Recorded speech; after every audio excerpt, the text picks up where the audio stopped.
Bonjour à tous. Alors aujourd'hui, je voulais vous parler du syndrome du sauvé et du syndrome du sauveur. Le syndrome du sauvé, c'est les gens qui attendent d'être sauvés par quelqu'un extérieur à eux, mais sans fournir un effort personnel ou un changement dans leur vie.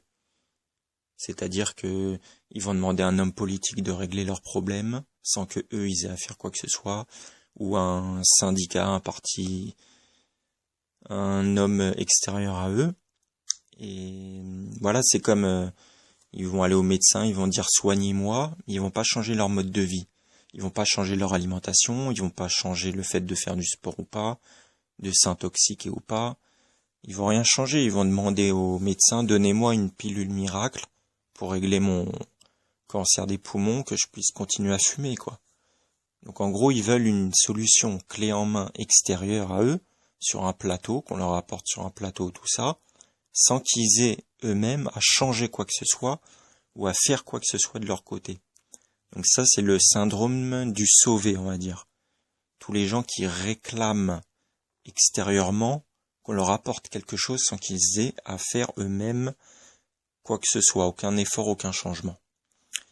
Et de l'autre côté, on a le syndrome du sauveur, c'est-à-dire tous les dissidents qui pensent qu'en fait c'est un problème intellectuel de manque d'information et que c'est en apportant de l'information aux gens que ça va changer les choses. Alors qu'on est à l'ère numérique où l'information n'a jamais circulé aussi rapidement, où l'information n'a jamais été aussi riche qu'actuellement, et pourtant on voit que ça marche pas. Vous avez que ce soit politique, religieux, sanitaire, tout ce que vous voulez, vous avez beau apporter toutes les preuves que vous voulez, les gens, ça change rien en fait. C'est une question de dogme, c'est une question d'envie au fond de soi. Tu peux pas changer quelqu'un qui n'a pas envie de changer.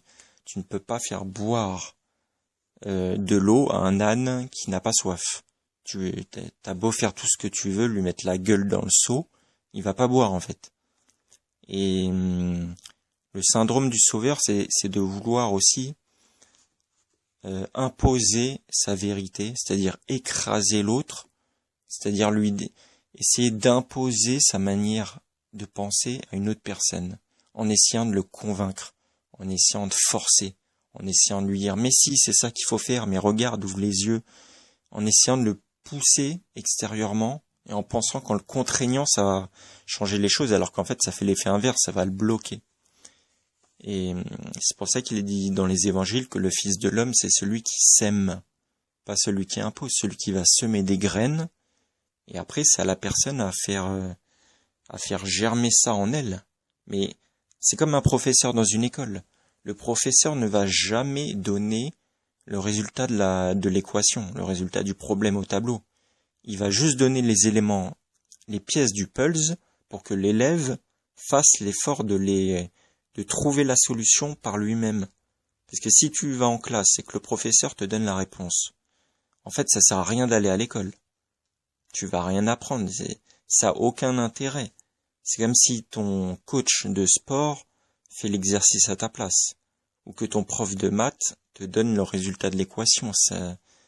C'est pas le but. Ça a aucun intérêt. Un maître, en fait, ne dit même pas à l'élève ce qu'il doit faire. Il doit lui donner le minimum pour que la personne fasse l'effort d'aller vers le résultat, d'aller vers la solution, et surtout ne pas forcer la personne. Et si la personne n'a pas envie, faut la laisser telle qu'elle est jusqu'au jour où elle aura envie.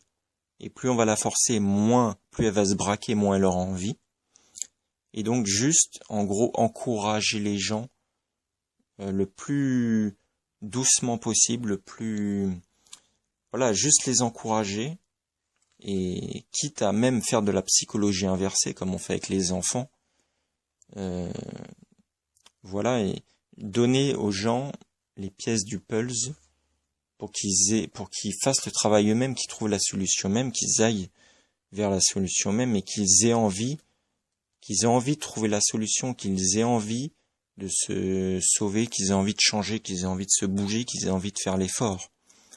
Et c'est exactement pour ça que tous les livres d'ailleurs sont codés, pour que celui qui n'a pas envie de faire l'effort n'ait pas